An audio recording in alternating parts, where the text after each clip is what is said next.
समझते हैं।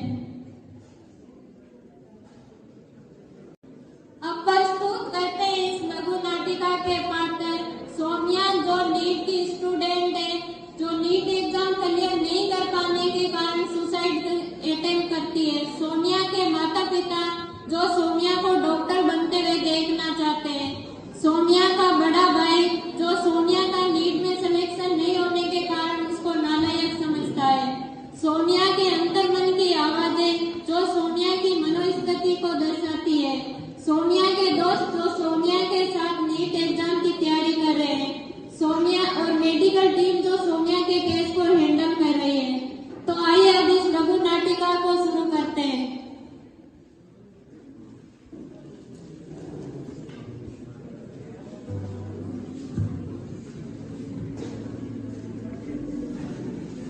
सोम्या डरी सहमी अपने कमरे में बैठी हुई है।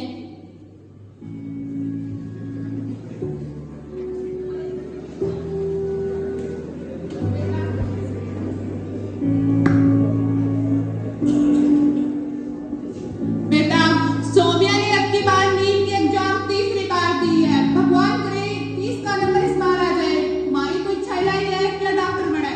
तो ये काहे सोच मली है, ना कोई काम करे ना पढ़ाई करे। ठीक है बेटा, मैं उसे बात करूं कि वो काहे दिक्कत है। सोम्या बेटा, थार काहे होगो, थार काहे दिक्कत है के ना तो तू आजकल घूमबा जावे ना कहीं बाहर जावे। आजकल तू बहुत चुपचाप रहे है। कुछ बात है के बेटा बता। मैं तो थारी हालत कौन देख सकूं। मैं तो अब थार पापा नहीं बताऊं। सोम्या के अंतर्मन की आवाजें उसके नेगेटिव पॉइंट जो उसको अंधकार की तरफ लेके जा रहे हैं और उसके पॉजिटिव थॉट जो उसको जीवन जीने की नई उम्मीद दिखा रहे हैं। बस चुप हो जाओ। ये सब क्या है सोम्या? और सोम्या कब तक तू इन सब की सुनेगी? कब तक सुनेगी सोम्या तू? और सोम्या तुझे याद भी है तूने आखिरी बार खुद से बात कब की थी? जब तू 10th के मैथ के पेपर में फेल हो गई थी और पापा ने तुझे मारा था सोम्या। उसके बाद ना कभी तूने खुद से बात की ना खुद को समझाया। दुनिया के हिसाब से चलते चलते खुद को भूल गई है सोम्या। सोम्या, अगर तू हमारे हिसाब से नहीं चलेगी तो किसके हिसाब से चलेगी? सोम्या, अगर तुम्हें इस दुनिया में जीना है तो तुम्हें हमारे हिसाब से चलना पड़ेगा। सोम्या, सोम्या, इन सब में तू अपनी आइडेंटिटी भूलती जा रही है सोम्या। सोम्या तुझे याद भी है सोम्या, जब टीचर ने समझाया था और तुझसे पूछा था तूने क्या कहा था सोम्या? अच्छा ये नहीं याद सोम्या, तो तुझे ये तो याद होगा ही ना जब पापा ने पूछा था इस समर वेकेशंस मेरी बेटी कौन सी क्लास से ज्वाइन करेगी? अच्छा ये भी नहीं याद सोम्या, तो ये तो याद होगा ना जब दोस्तों ने कहा था सोम्या तू पार्टी में चलेगी और तूने क्या कहा था सोम्या? अच्छा ये कुछ भी याद नहीं है। चलो मैं तुम्हें याद दिला देती हूँ सोम्या। अब एक क्लासरूम का सीन दिखाया जाएगा जो सोम्या की पास्ट मेमोरी को इंगित करता है।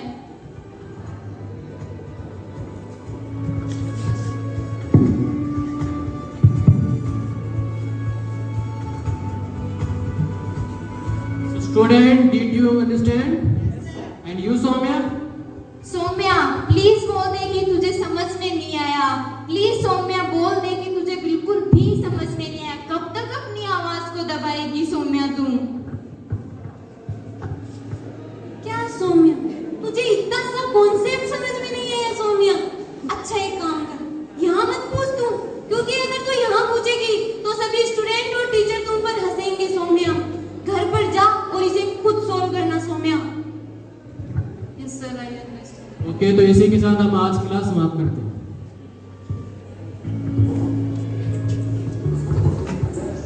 अब सोम्या और उसके पिताजी के बीच बातचीत को दिखाया जाएगा।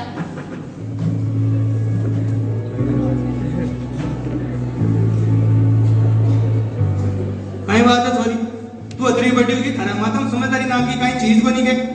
तने कतरी बार पूछ लियो तेरी दिक्कत कहीं है? एनी टाइम मुंडा नहीं चुपचाप रह गए तू। ये मुंडा अलसीडो से क्या नहीं करे रखा है। तू मारू तो बता सके चल मारू नहीं बताओ, तारी मम्मी ने बता दे, तारा दोस्त ने बता दे, मास्टर ने बता दे, कोई नहीं तो बताओ तारे कहीं दिक्कत है? कोई नहीं मैंने बता रही तुम क्या की टेंशन है तारे? कहीं परीक्षा की रिजल्ट की टेंशन है? रिजल्ट आ जी रिजल्ट ने देख लिया कहीं टेंशन है जरूरत को नहीं। चल छोड़ तू कौन बोला मन बेर है चुप ही रहसी। तू तो बता दे, तू मन खाली मम्मी कह रही है बड़ा समर वेकेशन में बेटे घूमवा को प्लान होता रहो बी के बारे में तो मन जरूर बता दियो तू। Soumya just say you want to paint, तू पेंटिंग करना चाहती है, पापा को बोल दे, अगर तू बता देगी तो तू जी भर के पेंटिंग कर सकेगी सौम्या। नहीं सौम्या, पेंटिंग सेंटिंग में कुछ नहीं रखा सौम्या, क्योंकि तुम्हारे पेरेंट्स चाहते हैं कि तू डॉक्टर बने, और अगर तू डॉक्टर नहीं बनी सौम्या तो तुम्हारे पेरेंट्स तुमसे नाराज हो जाएंगे सौम्या। हाँ पापा, फिर मैं नीट कर लूंगी। Thank you. नीट ही कर लूंगी मैं। चल ठीक है, अब और देख लिया मारा तो पशेवी कौनसू का चपला घस के थाने पटाता पटाता जे अब कल न है न थारो तो थारो ब्याह करा दूंगा मैं। आई बात समझ में? अब सौम्या और उसके फ्रेंड के बीच बातचीत को दिखाया जाएगा। नमस्ते आंटी जी, नमस्ते बेटा। मैं आ घर पे।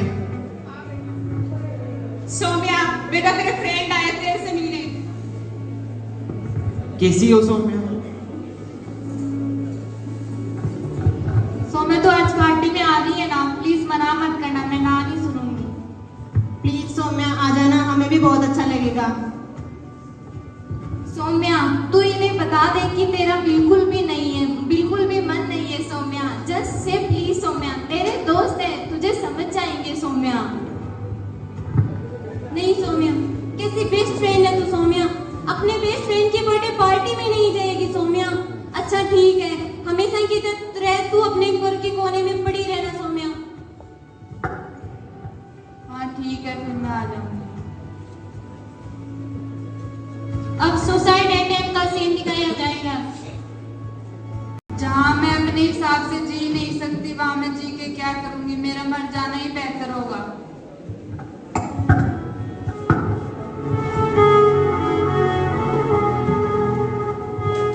सौम्या, सौम्या बेटा, ये तूने क्या कर लिया? हे भगवान, मैं क्या करूं? पंकज, पंकज बेटा भाग। सौम्या तूने क्या कर लिया बेटा? पंकज बेटा भाग। पंकज जो भाग के तेरे पापा को बुला के आ। हे भगवान, पापा सौम्या, जी। तूने क्या कर लिया? तूने पापा तो जी। खुद दिखाने लायक नहीं छोड़ा। सौम्या बेटा, तूने क्या अरे कर काई लिया? हो भगवान, सौम्या बेटा, आप तूने सॉरी क्या मेरा कर नाम लिया? तो बसी। अरे काई कर लिया सॉरी। अरे गाड़ी बुला भी मंगले फोन कर जल्दी कर। एम्बुलेंस बुलाऊं पापा जी? लेट डाल।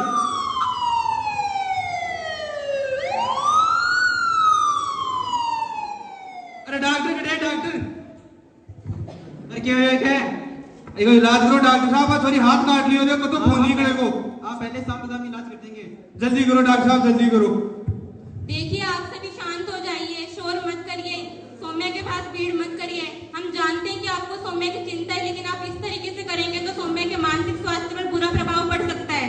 थोड़ी मरबा लाग रही है, कतरो खून निकल गया, पट्टी सट्टी करो, मन ज्ञान नहीं बना गया बेटे। आप धैर्य बनाए रखिए, सौम्या का इलाज चल रहा है। आप आइए मेरे साथ, डॉक्टर से कंसल्ट करते हैं। ये एक दिन खड़े छोड़ जाओ मैं एक दिन। जाओ बाबू जी, मैं संभाल भले बंदो। आप आइए मेरे साथ। मैं कम इन सर।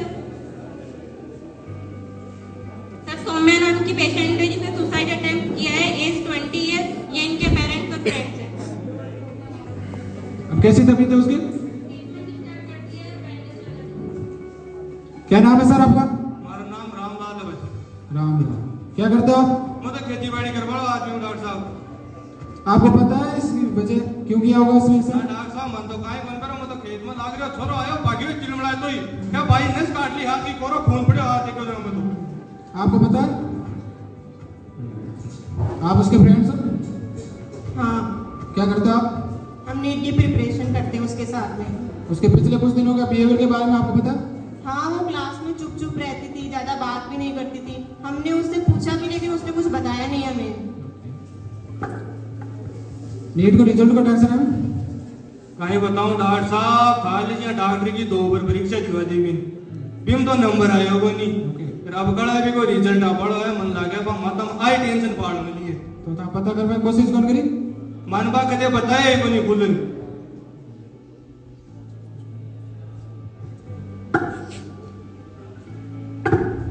मैगमीन यस सर, सौम्या नाम के पेशेंट को हो सके।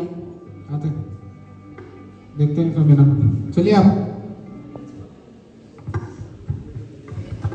अरे साइड हो जाओ, डॉक्टर साहब आ रहे हैं। कैसी तबीयत है उसकी? अब इनकी तबीयत ठीक है, इनका इलाज कर दिया है। ओके, कैसा महसूस करिए बेटा? पहले से ठीक है? ध्यान रखना है। सही तो जी ने डॉक्टर साहब। नहीं, हो जाएगी हो जाएगी, टाइम पर लेके आ गए इसलिए बच जाएगी। ठीक है, धन्यवाद डॉक्टर साहब। पर इसकी काउंसलिंग करानी पड़ेगी ताकि दोबारा ऐसा ना करें। आप अपॉइंटमेंट ले लेना ना से, कल काउंसलर के साथ आपकी मीटिंग है। ठीक है? ठीक है डॉक्टर साहब। आपको कल सुबह 9 बजे सौम्या के साथ काउंसलिंग के लिए आना है। ठीक है डॉक्टर साहब, आ दीजिए।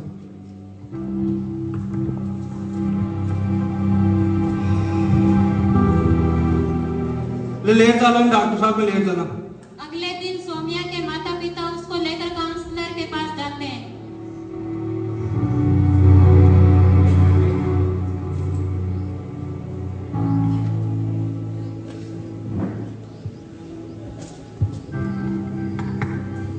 सर, सौम्या नाम की पेशेंट है जिसने कल सुसाइड अटेम्प्ट किया था। आज वो आपके पास काउंसलिंग के लिए आए। अब कैसी तबीयत है बेटा आपकी? पहले से बेहतर। आप ऐसे मम्मी पापा? जी डॉक्टर साहब। क्या नाम है आपका? रामलाल। क्या करते हो आप? डॉक्टर साहब मैं तो जो खेती बाड़ी कर बड़ा आदमी हूँ। आप क्या करते हो बेटा? पढ़ाई करता है। आपने जब ये अटेम्प्ट किया था तब आपके मन में ऐसा क्या डर था? मैंने नीट के 2 अटेम्प्ट दे दिए थे और उनमें मेरा सिलेक्शन नहीं हुआ, तो मुझे लगा सब मुझसे निराश है, किसी को मेरी जरूरत नहीं है। आपको ऐसा क्यों लगा? क्योंकि मेरे घर वाले मुझे डॉक्टर बनते हुए देखना चाहते थे और मैं उनका सपना पूरा नहीं कर पा रही थी। आप दबाव बना रहे थे इस पर नीट को लेकर? ना डॉक्टर साहब ही का मैटर में तुम्हारा काई दबाव कर दिए ऊपर। आपको कुछ पता है? कुछ नहीं पता? आपका एक्चुअल ड्रीम क्या है बेटा? मुझे पेंटिंग करना अच्छा लगता था। की है कभी आपने पेंटिंग? हाँ। देखी आपने इसकी पेंटिंग? डॉक्टर साहब कोई कुदरती का कमरा में गयो उतना जरूर चित्र बनाया देखा है। पूछा नहीं आपने बेटा? आप तो नीट करते हो और ये पेंटिंग वगैरह? जी डॉक्टर साहब मुझे टाइम पर तो ध्यान बंदी हो मन कौन था कि यह चित्र कहीं साबो बना रही है, कहीं सोच बना रही है। तो ये पूछने की जिम्मेदारी किसकी? जी डॉक्टर साहब जी टाइम पर गलती होगी हमारी। तो उसका लापरवाही का नतीजा देख रहे हो? और गलत होगा डॉक्टर साहब। आपने कभी कोशिश नहीं की कि मम्मी पापा को बताऊं? मुझे लगता था मैं उनको पेंटिंग के बारे में बताऊंगी तो उनका सपना टूट जाएगा मुझे डॉक्टर बनाने का। यही तो आपकी सबसे बड़ी गलती है। बच्चे अपने पेरेंट्स से डरते हैं, उन्हें लगता है कि अगर मैं अपनी चाहत बता दूंगी तो मेरे मम्मी पापा मुझसे दूर हो जाएंगे। समझ रहे आप? जी डॉक्टर साहब। और मैंने सुना आपने इस पर शादी का भी दबाव बनाया। डॉक्टर साहब वो तो मैं साफ साफ किया ही भाई। तो उसकी गलती किसकी है? हमारी गलती होगी डॉक्टर साहब। पढ़ाई करिए तो पढ़ाई करनी दीजिए। ठीक है डॉक्टर साहब। शादी वादी होती रहेगी, अभी पढ़ाई की उम्र है। आपका बिहेवियर भी ठीक नहीं है बेटा, इसके साथ सुधार कीजिए उसमें। ठीक है डॉक्टर साहब। आपको घूमना पसंद है बेटा? कहाँ घूमना पसंद है आपको? पहाड़ों पे। इसको हिल स्टेशन पर लेके जाइए। कटे हिल स्टेशन पर। अरे काई क्या हो रहा है डॉक्टर साहब? बापू जी मैं जानूंगा चाल चुना है। बच्चे होशियार हैं, आप जाइए इनके साथ ताकि इसका मन हल्का हो जाए, रिलैक्स फील करे। ठीक है? ठीक है डॉक्टर तो साहब। ध्यान रखिएगा। ठीक है बेटा? ओके, धन्यवाद। धन्यवाद डॉक्टर साहब।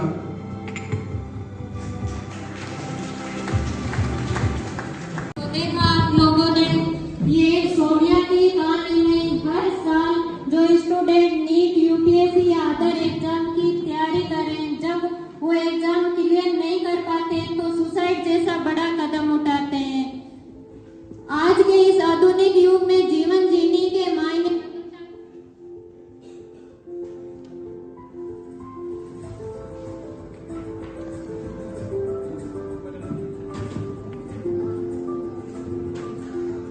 इस आधुनिक युग में जीवन जीने के तरीके लगातार बदलते जा रहे हैं। इसलिए माता पिता को अपने ही विचार और संस्कार बच्चों पर नहीं थोपना चाहिए, बल्कि उनकी भावनाओं को समझना चाहिए। उनका साथी बनकर जो जीवन में क्या करना चाहते हैं उनका साथ देना चाहिए, जिससे बच्चों पर मानसिक दबाव कम होगा और वो अपना बेटर फ्यूचर बना पाएंगे। तो आइए आज हम सब मिलकर संकल्प लेते हैं। जीवन अनमोल है, इसे यूं ना गवाओ। हर मुश्किल में हिम्मत से कदम बढ़ाओ।